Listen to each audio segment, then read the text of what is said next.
Great Parents podcast. I'm your host, Molly, and this is my co-host, Nathan, who is one of my favorite not great parents I know. Yeah, we are definitely a pair of not great parents, but we are pursuing God's goodness in all things. Yeah, the world tells us a lot of things that the world says that should be great. Parenting is one of them, and a lot of things that fall in parenting. And while that's appealing and attractive in some ways, it does distract us and take us away from the goodness that God offers us and our children. And so we want to be good parents. We want to be parents that strive to lead our family in the goodness of God, and so that they can ultimately have their own relationship with Him. So that's our name. That's why we tell you that at the beginning of every single podcast. Pretty much, the meaning of it, and we're proud of it. We're proud of being good parents and not trying to be great parents. Yeah, and I think it's interesting. Today's episode is really a question, but I didn't think of it until we started to sit down and film. We've been in a series of confessions of a not great parent. And I wonder if this is actually a confession of a not great parent. Me? No, I meant the question. The question that's coming in. I wonder if it was less of a question and more of a confession, and they're trying to see where things fit. But I think it's an interesting balance. If you don't know and you haven't seen those episodes, maybe you just saw, the headline kind of this video, and it was clickbait for you. Yeah. Got you to watch. Hot topic. Yeah, that's right. Maybe you don't know, when we talk about confessions, as we've said, we are people that are trying not to be great parents in the way of the world, but trying to pursue God's goodness. And so sometimes there are things we have to confess that are things that a great parent would never say, right? But in order to pursue God's goodness, if it's something that is, we say sinful or kind of out of God's will, I need to confess it so I can correct it, right? Or sometimes the thing I'm confessing that a great parent would never say is actually a good thing. Right. And that's why a great parent would never say it. We want to confirm that confession of that's a good thing, and you want to pursue that. So I wonder if today the question we got in is either a confession or, so maybe we can treat it both ways. It kind of does fall into that because, we put on here for you guys to send in questions. Right. And confessions, and this one does kind of cross both. Yes. So, let's dive into it then. Yeah. So the question that came in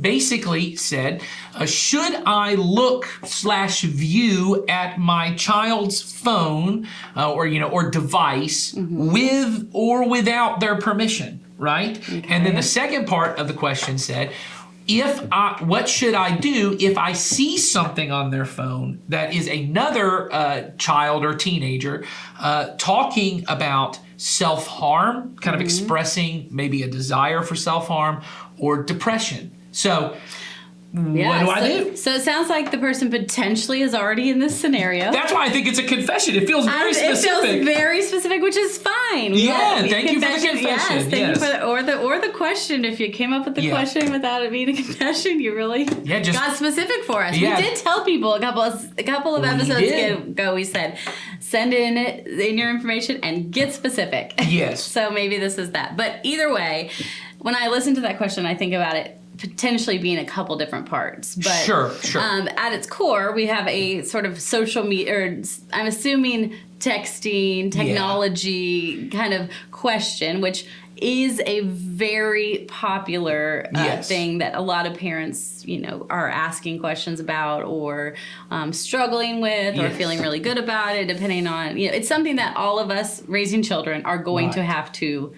There's no ifs, ands, or buts about it. You have to address it in some way, shape, or form. Well, if you choose not to do it, you're still going to have to make a choice not to have any technology. So, and you're going to have a conversation. Your kid will not be on board with being Amish. So you are going to have that conversation. And so we already have done, I think, 2 different episodes on this. I think it's been 2. And we have, it's sprinkled, not sprinkled. It's, Yes. Oh, no, it's sprinkled. I think it's still That's good. true. It's not the main thing. It's not the main point, but we have had this come up in lots of I know we had an episodes. episode about like how to deal with social media with my kids, and then we had one specifically about Snapchat. Right. That I remember that was a part of the social media. And so one of the things we came back to a lot, if you want to deal with the first part of the question, which was about should I look or view my kid's phone without their permission? Because, I mean, I guess, you know, it said with/without. You're really asking about without, because if you have permission, great. But Then the question doesn't even exist. should I do it without their permission?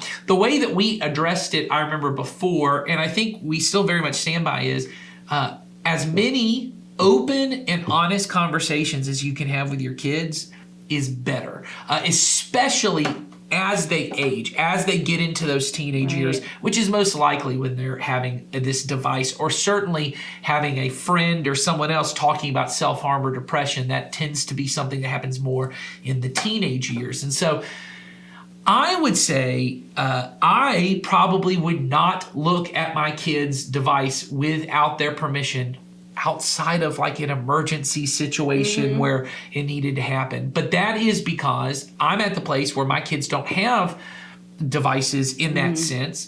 Well, that's actually not true. My kids do have tablets that they play that are connected to the internet. My kids there is an old phone that doesn't have service, but they get on Wi-Fi that they use to play video games. And one of my daughters even has the Facebook Messenger for kids, so that they can communicate with me and my wife, so we can have those kind of back and forth conversations. And all of my kids play Roblox, where there's chatting available. So now that I'm saying it, they actually do. Right. And part of our early conversation is that they knew all of those devices have screenshot accountability. Now, and this will get to another part of that, that's not only because of them, that's because in my life, I was addicted to pornography for years, and part of my recovery is all of my devices have screenshot accountability that doesn't just come to me, it goes to 2 other men in our church who see everything that my kids are looking at and everything I'm looking at. They know. And there have been times where one of my daughters was searching not even inappropriate things. They have just been told, you don't go to Google and just search things. If you want to know, you need to ask me. And we found out they were searching things on the internet, and we had to tell them, okay, we saw that, right? But they knew we had the permission to look. Right. So yeah. So they knew up front that, hey, we're going to entrust you with this device. Right. Part of that is, you know, that we meaning us, and also the people that are within our group are going to have the ability to look at that. So if you choose to use this device, that's fine. We're giving you the responsibility, but as part of that, you're also giving us permission to see that. And if you don't want to see that, you don't need to have the device. Well, and I think, don't you think that's part of it, Molly, in that a phone is a privilege? Right. Yes, it is not a right, which I think every parent agrees with. If you talk to my 10-year-old, it is a right that he is. You are holding back from him. He has contacted the ACLU. Everybody else has one. Their fundamental rights to own a cell phone or to have a cell phone in their possession have been met, but my one child does not have one. Right, but you have. But I know that your child does have a watch where they can communicate with you. He has a way to communicate directly with me. And I'm sure you guys have had conversations about responsible use of these things. And so I think it's just like having a car. You know, I know a lot of parents who buy their kids cars, right? And so I would always make the point to my kid, hey, this really isn't your car. I paid for it, right? This car is really a loaner to you. I am loaning this car to you. I am loaning this phone to you. Right. And part of you and I are making an agreement that I now don't want it to be like an implicit agreement. I want it to be explicit. I want to make clear to you, these are the things you will drive this way. I know one parent who says if they've told their kid, if I find out you are texting and driving, you will not be driving anymore. Right. You know, so there's these lists, and we do that with cars. I don't know a lot of parents who sit down and do that with phones, of saying, if you're going to have this phone, I want to have the permission up front. And so, Molly, you found this thing on our Parent Q website. Right. Through Parent Q and through the resources we use there, they have this great contract. And it was something that Nathan and I have talked about a little bit. Yes. We both have kids that are kind of interested in having their own phones. But we've just been talking in general about, you know, with that comes a lot of upfront discussions, conversation, Yes. and an understanding on both parts of how that agreement will work. And so going back to the car analogy, if you went and got a loaner vehicle, they don't just hand you the keys and let you go off.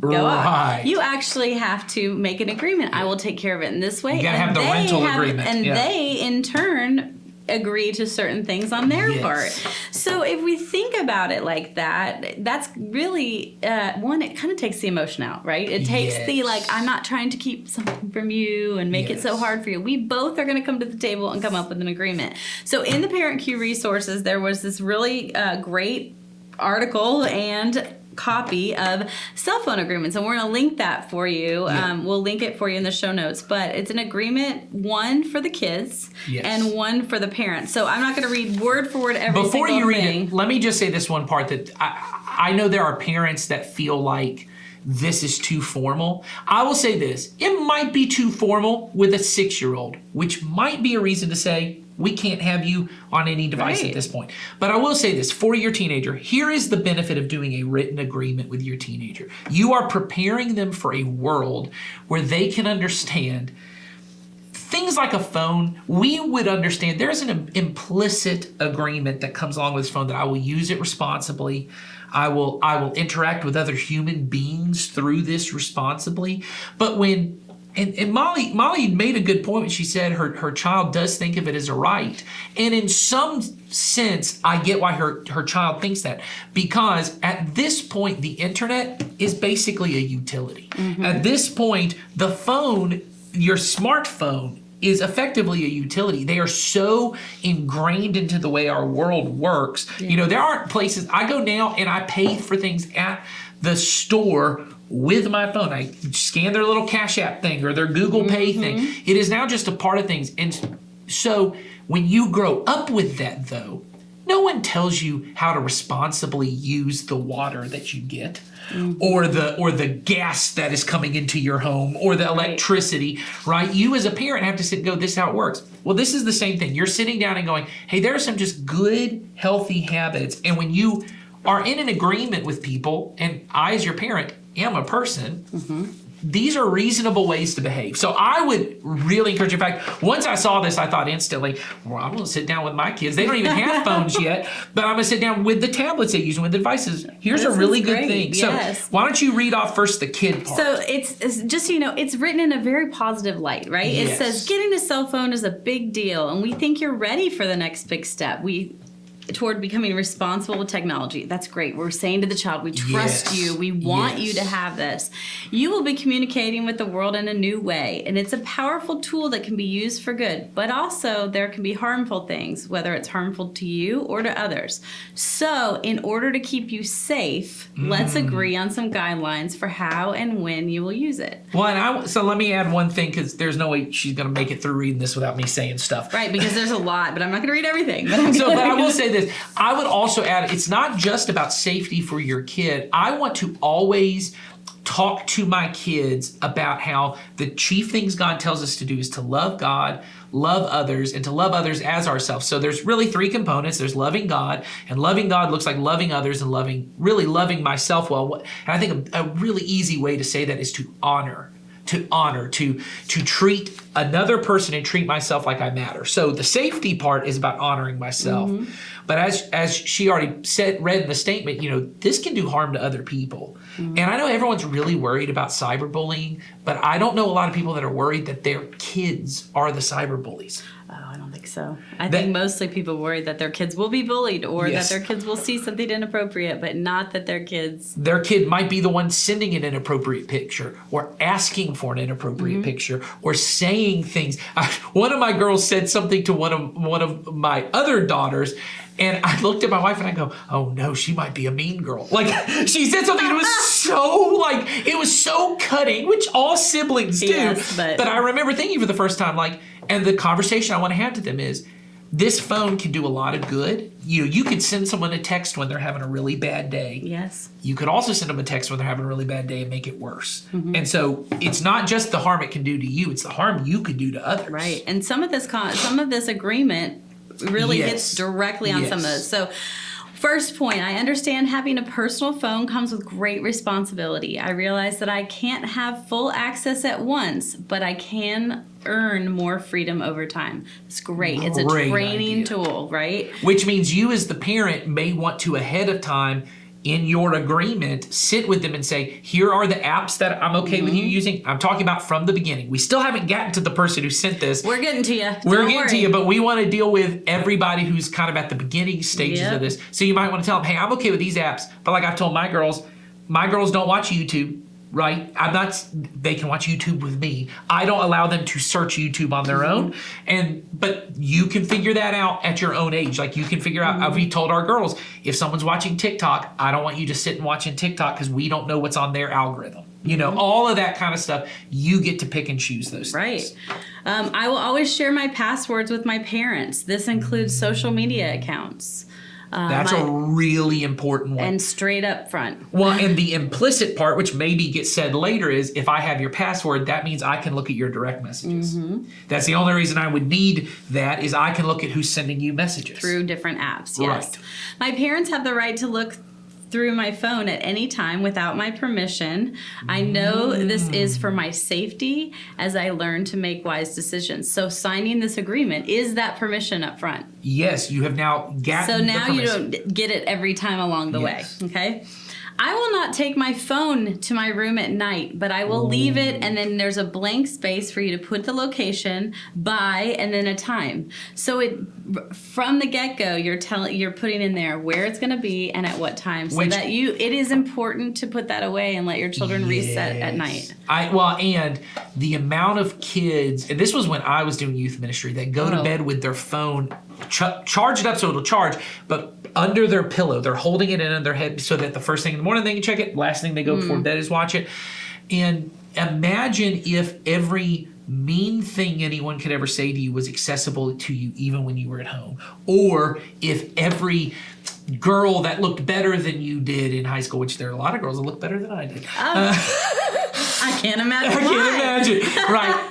But they were accessible. You could see their great life with their great friends at all times. So having we often say our device, we have a little charging station. We say this is their home. They need to go back to their home because we go and do our stuff. These need to get plugged back up. You don't have unlimited access. When I start to drive, I will never text and drive. Not only is it dangerous, but it's illegal. Good. If I lose or damage my phone and want to repair it or replace it, I will work to earn the money. Woo! That's a whole other podcast episode, but I love it. I will always show good manners to any person who is in front of me by putting my phone away and looking into their eyes when they are talking. See, right there is an easy way for you to enforce things because you can start to say, you have your phone out. Now, we're going to get to you in a minute, but I guarantee you that's part of the parent agreement too because parents are the worst. And I'm talking about myself. My kids regularly will say to me when we're watching TV at nighttime, Daddy, can you stop playing that game on your phone and watch the show with us? And I'm guilty of it. I'm guilty of it too. Like, Mom. And sometimes I'm looking at him. I'm like, I'm looking at you. And he's like, but I'm holding my phone, so he's wondering if I'm not. Right. So. I will never bully or harass anyone using my phone. That includes joining in on conversations that tease or make fun of others. It's great. I understand that texting, sending, or posting naked pictures or pictures of private parts can forever damage my reputation and get me into serious legal trouble. I will never send these types of photos. Yes. And here's where our foundation of speaking to our children all along the way is going to come in really in play. Right. If I receive any appropriate images, I will tell my parents. Yes. I know I will never get in trouble for something that someone else sends me as long as I tell someone. Yes. I will tell my parents if I'm being bullied or harassed by anybody, or if I receive something alarming from somebody I know. I'm aware that my parents will occasionally track my location using features associated with my phone. This will keep me safe and help to earn more freedom over time. I understand that there will be filters in place to limit my access to the internet, and these are for my safety. That's great. I will request permission for the apps I download. Oh, that is huge right there. Because here's one thing parents don't realize is when you just have some kind of, let's say you have, like I know a lot of parents have their messages set up where they can view them online on all their accounts. things like WhatsApp, and there are probably 1,000 other ones that are out there, allow you to message people without them going through any of those services. And so your kid is going to be smart enough to know that and download things. And so when you get to have that conversation, why do you want this app? Tell me what's going on. Right. It allows you to have that conversation. And just like I would be careful with who I invite into my room, I will not video call anyone from my room or in a private area. That's So good. that's good.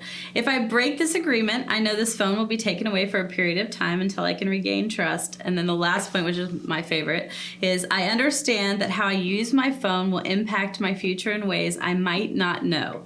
My goal is to learn to be responsible with how I use this powerful tool and to always use it in positive ways. I know that this also means that even when I'm older, I will need to seek accountability for others to help me make wise decisions.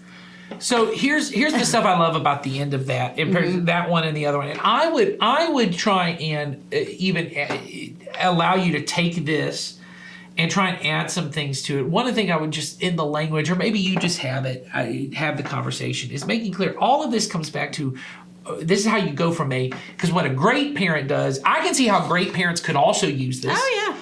But a lot of it is about protection, safety, success, and this could ruin a future career because there's a picture of you out there you don't want out there, which all of that's good. I don't think any of that's a bad thing to say to your kid. It's important to have honest conversations about the Bible has lots of wisdom literature about it's just how to be wise. You're not thinking about what's going to happen when you're 35 and you're a teacher or you're in some public position and these pictures start leaking out, right? That's a good wisdom thing. But there's also part of this that just needs to be addressed. This is also about learning to love God, love others, and love yourself well. And that's how a good parent really turns this around. And I wanted to go back to a couple of the things where it said, if I receive any inappropriate images, I'll tell my parents. If I'm bullied, I'll tell my parents. I know my parents may track my location or use those kind of things. I would try your best. Once again, great parents are going to try and scare their kids with this stuff and try and make a big deal. And if you mess this up, I'm going to be on you and you better not. Right. I would try to use this, once again, at a younger age with your kids if you can. If you have the ability to sit with them and help them understand, as I have to my kids, there are things that are potentially dangerous to you. And I, as your parent, want to love and protect you and help you with these things. I think there are, not all kids, but there's a large amount of kids that when they do receive a nude photo, that was, an unsolicited nude photo, or they start to get bullied, there's part of them that their first instinct is, I want my mom's help. I want my dad's help. But they're also so shame-filled that what their mom and dad will think that they received this picture. That the benefit you get to have is you can have a grace-filled conversation of, hey, there may come a time, I've already said this to my kids, they don't even have it of, there are people who they take nude photos of themselves and they send them to other people. And there are going to be people who want you to send them nude photos. And I want you to know it doesn't make you bad that anyone wants that from you or that someone asks you, or that you may even at some point in your life feel the desire to want to do that. It is a normal, natural thing to want someone to see your naked body. That is which is a weird thing to say to your kid. I get it. But it's an open, honest conversation. Every person has experienced that feeling. I remember I read this book years ago called Every Young Man's Battle, and it was just about the battle of lust and pornography. And I was young, and this dad the guy who wrote the book was telling the story about his son and the kind of conversations they would have. And he said, one of my sons just said to me, he came to me and said, Dad, really all I want to do is just stand naked in front of a girl. I just want to see. And he goes, that is such a vulnerable, weird thing. But he said, there's an honest that's behind that, which is this idea of I want someone. It's a normal, natural thing to think. I want someone to desire me and my body. Yeah. Well, and in total purity. I'm not covered up by anything. Right. That is a normal thing. And there's a part of us that because of the way we are all messed up sexually, when we think about the things that our kids could be doing on phones, and we think about the innocence of our child and those kind of things, it really skews it where we now start to sometimes look at our children and go, how could you do something like this? Right. How could you be a part of something like this? And being able to let them know ahead of time, hey, I'm on your side. Even if you're the one who says the mean thing, even if you're the one who sends the photo, I want to help you. I want to be a helper to you, to allow your kid to not cover that shame up. Like we've been doing We're these confessions. always on your team. I'm always on your team. And this is how that conversation could go. Is you sit with your child. So I'll sit with one of my daughters and just say, hey, look, all the things that this is a big deal, and I'm very excited that you get to use this stuff. But here are things, and try not to make it like you fall through on all this. It's very much here's how I'm going to help you. Mm-hmm. I'm going to help you that when something does pop up, you can talk to me and we'll work it out together. Or I'm going to check your phone occasionally because there may be things you don't even know are dangerous, but when I see it, I do know, and I can. And when you come to your child, instead of coming going, why is there an app on your phone? Mm-hmm. That you did say, you go to them and say, hey, I noticed there's an app on your phone. Right. You didn't ask me about it. Can you tell me what's going on? Yes. And try and treat it from this place of not being accusational. Right. And it's a long list of things. So going to your child and saying, we're going to put it, we're going to have it in a contract so that it helps us both remember these things, because there is going to come a time when you might accidentally download something and I don't want to come out to you and have it be accidental, or you say, "Ooh, I don't remember that," or whatever. Then we just have it all right here. Yes. And I think it would be good for you when there's a break for you to try and, as your own parent, try and, you got to parent yourself and your kid. You got to parent, oh my God, this thing happened. What do I do? And you can look and go, you know what? There's 15 things on here and they broke one of them. That means they followed 14 of them. Right. And yes. And, the last point, which is part of the reason that I just love the way it says, is my goal is to learn to be responsible with how I use this powerful tool and always use it in positive ways. So we all set goals and we're not perfect toward every goal, and your child probably isn't going to be either. Yes. And so we as parents are called to train up and raise our kids, and this is in one other area. And so put your expectations appropriately with your child. And if you haven't had a conversation with your child about this, then your expectations really need to be reset. But if you have this gives you guys guidelines to work together on it. So before we get to this part, I want to say this to the person who sent this now. It sounds like you may be in a situation where you have not gotten the permission. You haven't done this. You didn't know this existed. You hadn't even thought about doing this. And now you're in this place. So here's what I would suggest for you to do. Before we even get to the second part of if you see something, what do you do? I would go back to your kid, and instead of trying to see it as some kind of contractual thing and going back to that, right, I would sit with your kid and say, hey, look, I came across this thing.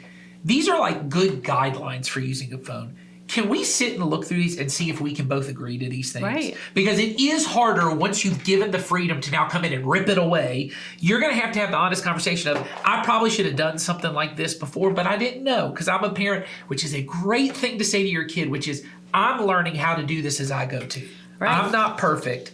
And so let's try and do this. So almost try to go back into a conversation and try and get that permission so that they can know, I am going to look at your phone and I do want to know what's going on.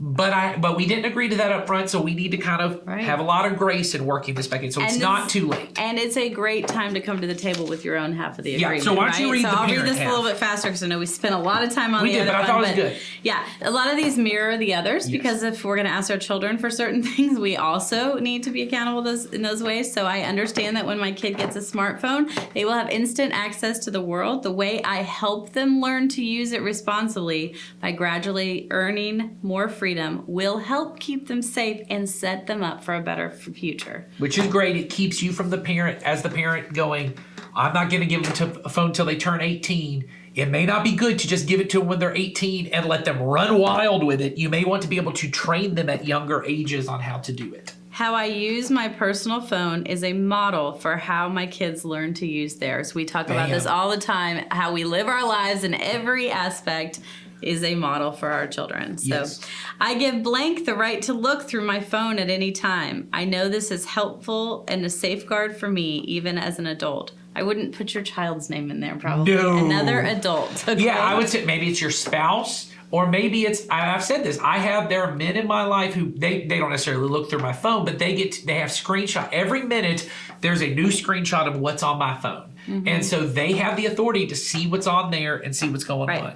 I care enough about my child to monitor their cell phone usage and social media accounts. So this is, you're not maybe living in there every step of the way, but you have those passwords. You frequently look at them because you don't want to go and say, I saw this today, but the child says, well, this has been going on for months and you aren't looking at it. So, that is important that you're regularly doing that. I will never text and drive. Seems pretty Parents obvious. need to do that as well. I'm guilty.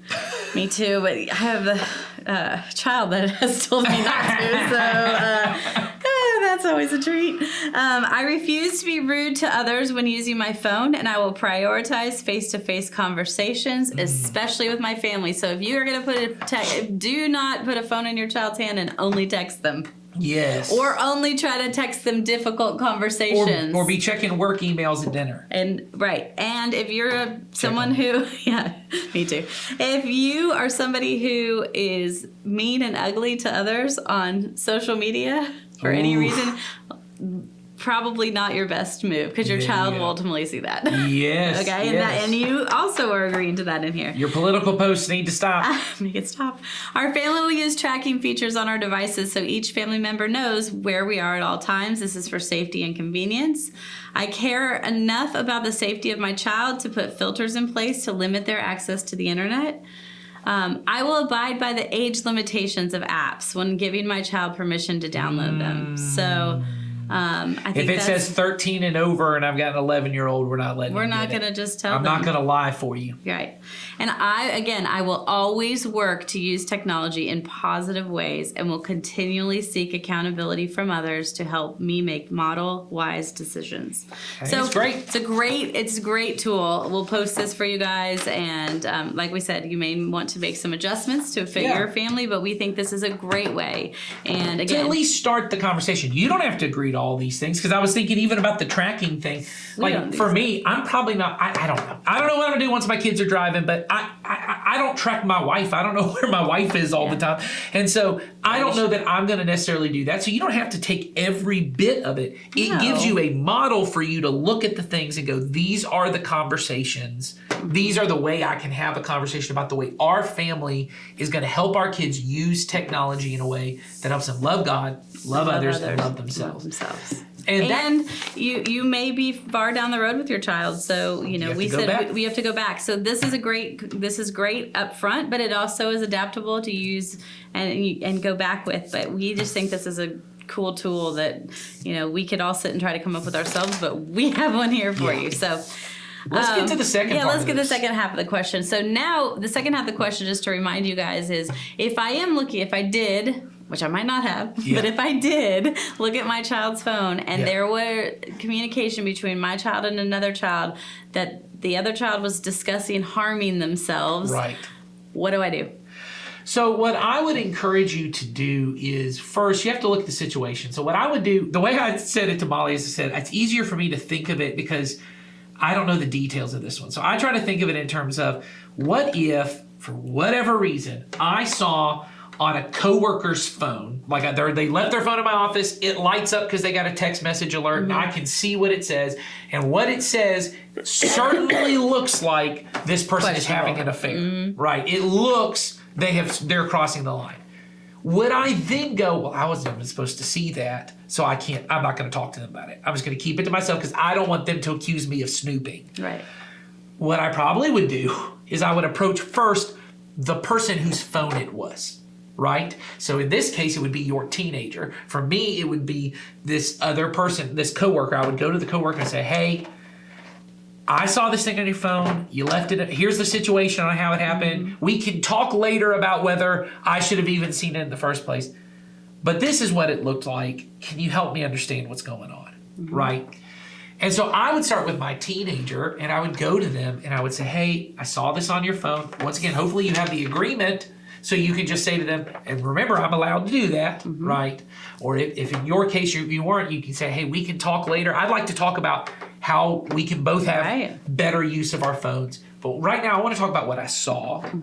What I saw looked like your friend is struggling with depression or some kind of self-harm, right? How does that make you feel?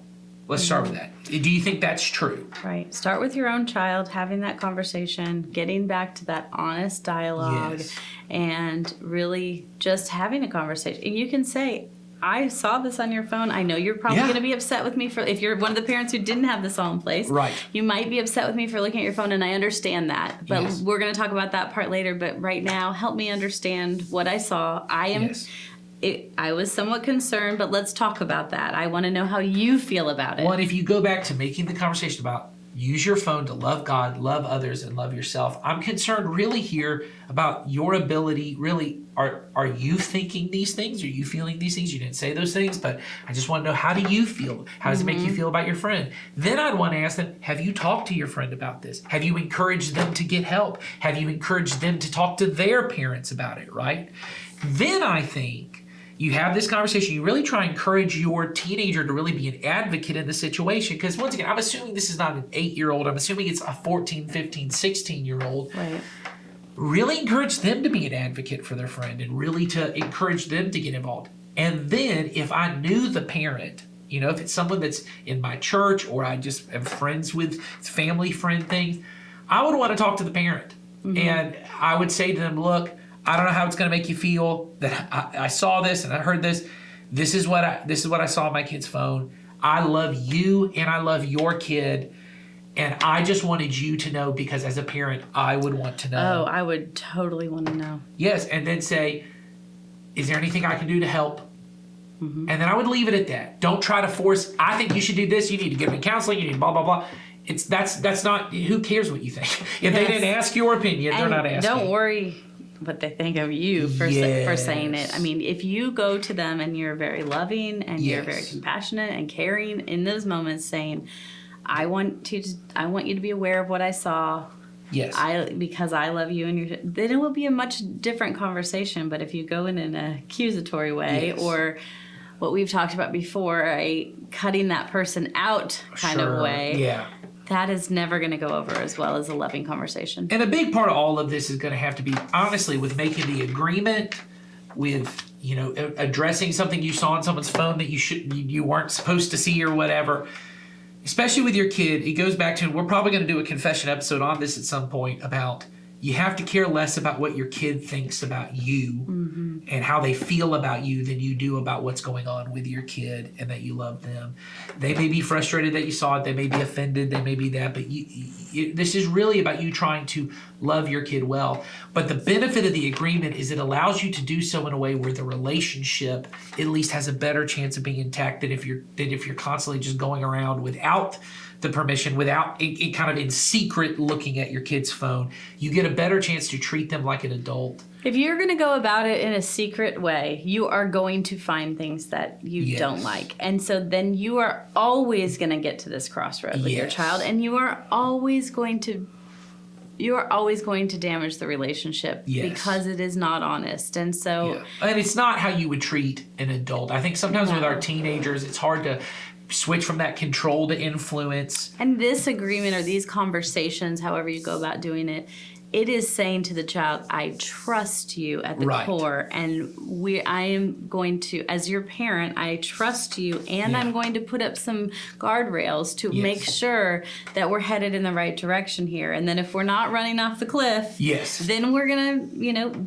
expand your ability to use it more and more. But if you don't have that conversation and you start with, I saw this on your phone, and I own your phone, and you don't get to do this and that and this and that, that is just never going to go over well. That would go over horrible if someone came to you with that kind of accusation. So we just want you guys to get back to the basics of having conversations, having honest dialogue, and, really just being intentional about putting a phone in your child's hand, and that it is a training tool to do good. And it is something that we want our kids to use in a positive way. Yeah, so get at it. Do the best you can. We're going to be praying that it goes well for you. We will. So, All right, well, send in any questions / confessions that you might have to the link below in the show notes, and we will see you all next time. Have a good day.